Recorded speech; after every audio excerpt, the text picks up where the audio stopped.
just making it into that refuge as the head lashed at him wickedly. His suspicion that the dragon would attack anything on the run was well founded, and he knew he had no hope of winning to the surface above. Now he stood in the crevice facing outward, watching the head darting in the water. He had switched off the torch, and the loss of light appeared to bewilder the reptile for some precious seconds.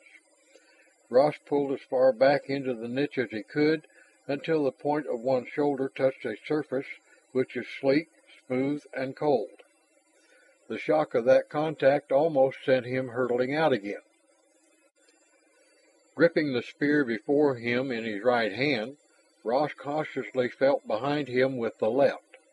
His fingertips glided along a seamless surface where the growth had been torn or peeled away.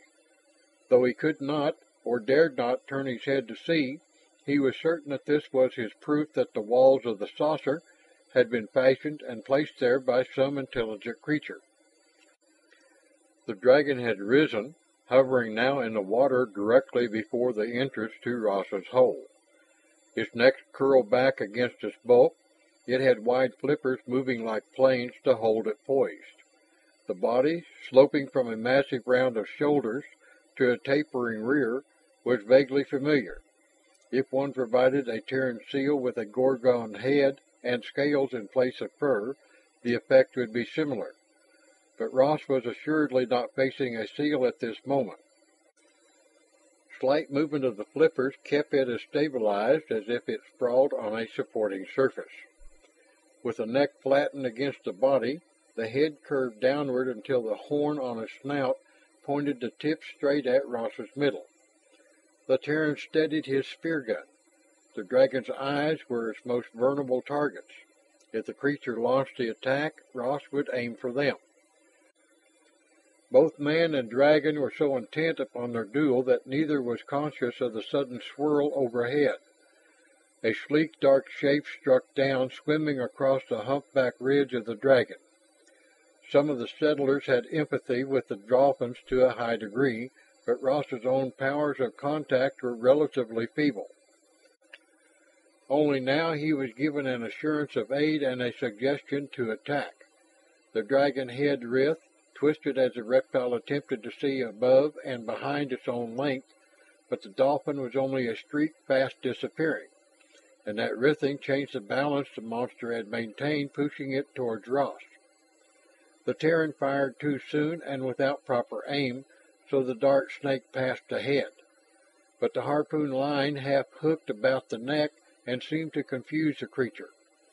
Ross squirmed as far back as he could into his refuge and drew his knife. Against those fangs, the weapon was an almost useless toy, but it was all he had. Again the dolphin dived to attack on the reptile, this time seizing in its mouth the floating cord of the harpoon and giving it a jerk, which jolted the dragon even more off balance, pulling it away from Ross's niche and out into the center of the saucer. There were two dolphins in action now, Ross saw, playing the dragon as matadors might play a bull, keeping the creature disturbed by their agile maneuvers. Whatever prey came naturally to the Vacakian monster was not of this type, and the creature was not prepared to deal effectively with their teasing, dodging tactics. Neither had touched the beast, but they kept it constantly striving to get at them. Though it swam in circles attempting to face its teasers, the dragon did not abandon the level before Ross's refuge, and now and then it darted its head at him, unwilling to give up its prey. Only one of the dolphins frisked and dodged above now, as the sonic on Ross's belt vibrated against his lower ribs, with its message warning to be prepared for further action. Somewhere above, his own kind gathered. Hurriedly, he tapped out in code his warning in return. Two dolphins busy again. Their last dive over the dragon, pushing the monster down past Ross's niche toward the saucer's depths. Then they flashed up and away. The dragon was rising in turn, but coming to meet the Vacakian creature was a ball giving off light, bringing sharp vision and color with it.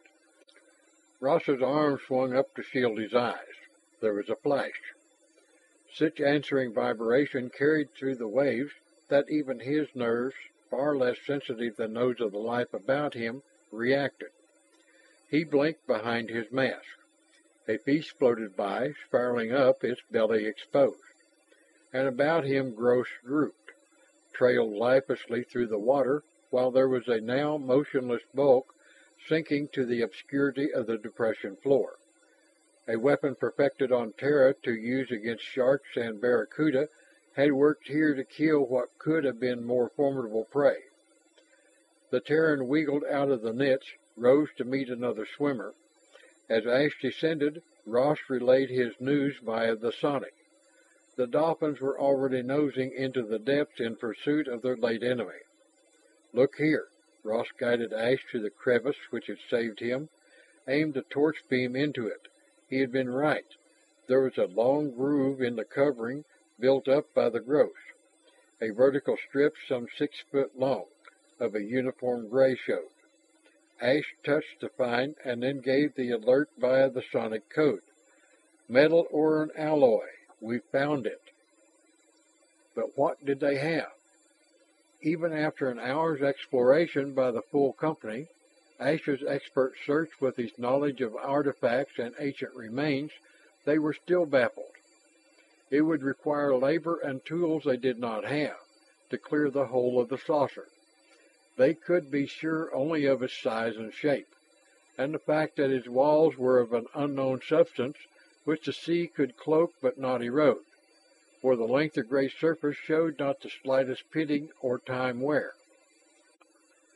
Down at its centermost point they found the dragon's den, an arch coated with growth, before which sprawled the body of the creature. That was dragged aloft with the dolphin's aid, to be taken ashore for study. But the arch itself, was that part of some old installation? Torches to the fore, they entered its shadow, only to remain baffled. Here and there were patches of the same gray showing in its interior. Ash dug the butt of his spear gun into the sand on the flooring to uncover another oval depression. But what it all signified, or what had been its purpose, they could not guess. "Set up the peep probe here?" Ross asked. Ash's head moved in a slow negative. "Look further. Spread out," the sonic clicked. Within a matter of minutes the dolphins reported new remains. 2 more saucers, each larger than the first, set in a line on the ocean floor pointing directly to Kakara's Finger Island. Cautiously explored, these were discovered to be free of any but harmless life. They stirred up no more dragons. When the Terrans came ashore on Finger Island to rest and eat their midday meal, one of the men paced along the beached dragon.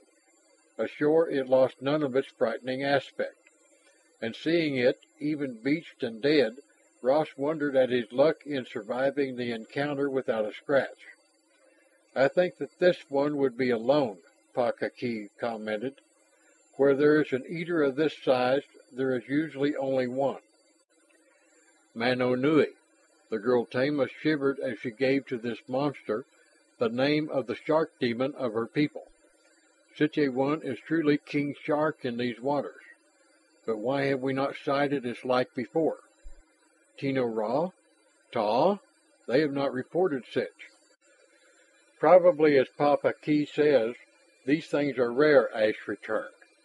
"A carnivore of size would have to have a fairly wide hunting range. Yet there's evidence that this thing has laired in that den for some time, which means that it must have a defined hunting territory, allowing no trespassing from others of its species." Karwa nodded. "Also, it may hunt only at intervals, eat heavily, and lie quiet until that meal is digested. There are large snakes on Terra that follow that pattern. Ross was in its front yard when it came after him. From now on," Ash swallowed a quarter of fruit, "we know what to watch for, and the weapon which will finish it all. Don't forget that." The delicate mechanisms of their sonics had already registered the vibrations which would warn of a dragon's presence, and the depth globes would then do the rest. "Big skull, oversized for the body." Pakaki squatted on his heels by the head, lying on